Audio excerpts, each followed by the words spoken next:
इस क्वेश्चन बच्चों लोग आपके सामने आपसे पोटेंशियल मांगा गया है Fe+3 से Fe+2 जाने का, और गिवन दिया हुआ है कि अगर Fe+3 से अगर Fe जाएगा सिस्टम, 3 इलेक्ट्रॉन का गेन होगा। तो इसका ई नोट मेंशन किया, इसका ई नोट कितना मेंशन किया हो, -0.4 वोल्ट, ठीक है। और Fe+2 से अगर Fe जाता है सिस्टम, उस केस में वोल्टेज मेंशन किया हो -0.44 वोल्ट मेंशन किया हुआ है, ठीक है। अब इन दोनों गिवन है, इसको हम 1 बोल देते हैं, इसको 2 बोल देते हैं। इन 1 2 को हम यूज करके मेरे को इसका आंसर निकालना है। मेरे को निकालना है किसका है, Fe+3 से 1 इलेक्ट्रॉन गेन करेगा और जाएगा Fe+2, इसका पोटेंशियल मेरे को निकालना है। बहुत ध्यान देना, ये जो नेट रिएक्शन है इसको आप देखोगे तो रिएक्शन 1 2 को अगर यूज करेंगे तो 1 2 का यूज करके कैसे मिलेगा, तो मिलेगा बहुत सिंपली, अगर रिएक्शन 1 से अगर आप 2 को माइनस कर देते हैं, ये ऑपरेशन करने पे आपको मिल जाएगा, ठीक। तो आपको पता है कि रिएक्शन अगर 1 से 2 को माइनस कर मिल जाएगा तो इसका जो पोटेंशियल होगा, इसका जो ई होगा, वो सिंपली क्या होता है, रिएक्शन 1 का पोटेंशियल, यानी इसको हम E1 बोल दे रहे हैं, हम E2 बोल दे रहे हैं, ठीक। आपको जो गिवन ई चाहिए क्या होगा, रिएक्शन 1 का पोटेंशियल में मल्टीप्लाई करेंगे वहाँ के इलेक्ट्रॉन के नंबर को, यानी यहाँ का नंबर क्या 3 इलेक्ट्रॉन है, तो उसको हम N1 बोल दे रहे हैं। तो जो काम आप रिएक्शन में करोगे वही काम पोटेंशियल के साथ करना है, ठीक। बस उसमें एक काम ये करना है कि वहाँ के इलेक्ट्रॉन से मल्टीप्लाई कर देना है, माइनस क्या करना है यहाँ पे E2 को, चूंकि यहाँ -2 है तो यहाँ पे E2 यहाँ माइनस में रहेगा, बस यहाँ के नंबर यानी यहाँ का जो इलेक्ट्रॉन 2 है उसको हम मल्टीप्लाई करना पड़ेगा, तो उसको हम N2 कर दे रहे हैं। डिवाइडेड बाई, डिवाइड कर क्या करना है, आपके जो नेट रिएक्शन है वहाँ पे कितना इलेक्ट्रॉन है, यहाँ जो इलेक्ट्रॉन है इसको हम n बोल दे रहे हैं, इस n से डिवाइड कर देना है, तो आपका आंसर मिल जाएगा, ठीक। तो अगर आप देखोगे इस वैल्यूज को हम देखते हैं यहाँ पे, तो बस वैल्यूज को पुट करते हैं एक बार। E इक्वल टू क्या हो जाएगा, N1 का वैल्यू कितना है क्वेश्चन में 3, E1 का वैल्यू क्या है -0.0 -0.04, ठीक। N2 का वैल्यू कितना दिया क्वेश्चन में, चलो तो ये हो गया आपका N2, ये है आपके पास वैल्यू कितना होगा 2।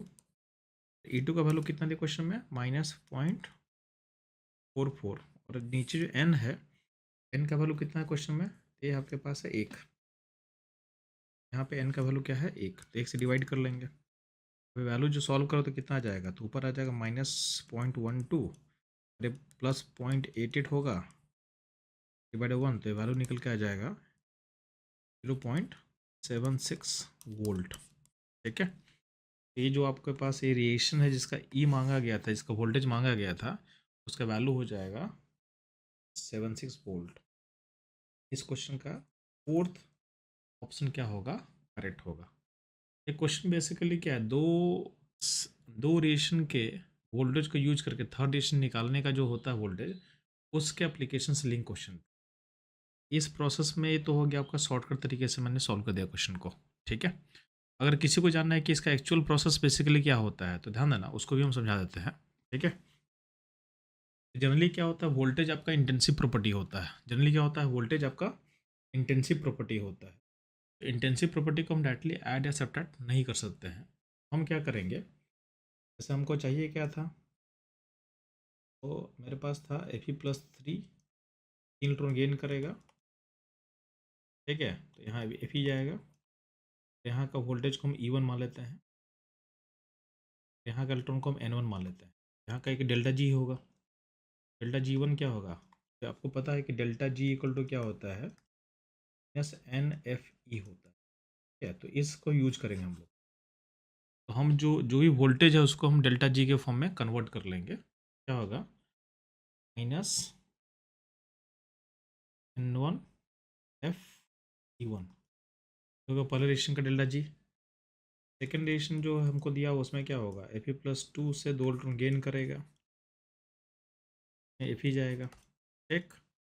E2 मान लेते हैं, यहाँ पे इसका इलेक्ट्रॉन N2 कर लेते हैं, डेल्टा G2 क्या होगा, ये होगा -N2F(E2).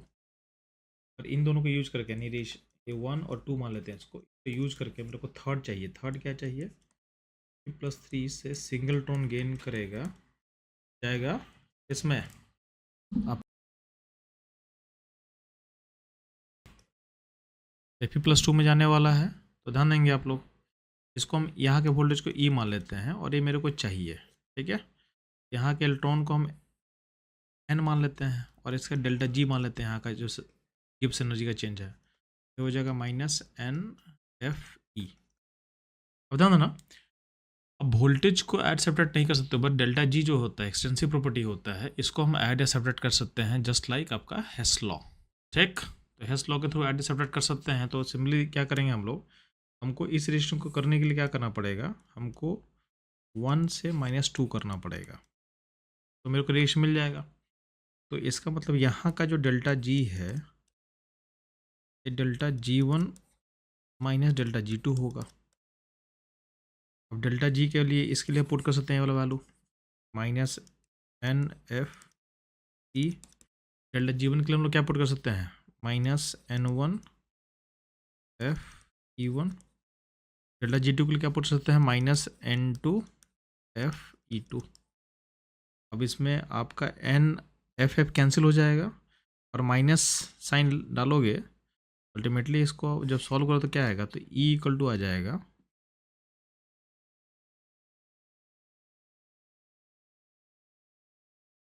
N1E1 माइनस N2E2, ठीक है, डिवाइडेड बाई N। वैल्यूज को पुट करो, वैल्यूज को पुट करने पे क्या होगा आपका, वैल्यूज को पुट करने पे देखो यहाँ पे, इसको मैं यहाँ पुट कर रहा हूँ, इसको मैं यहाँ दिखा देता हूँ वैल्यूज को पुट करके।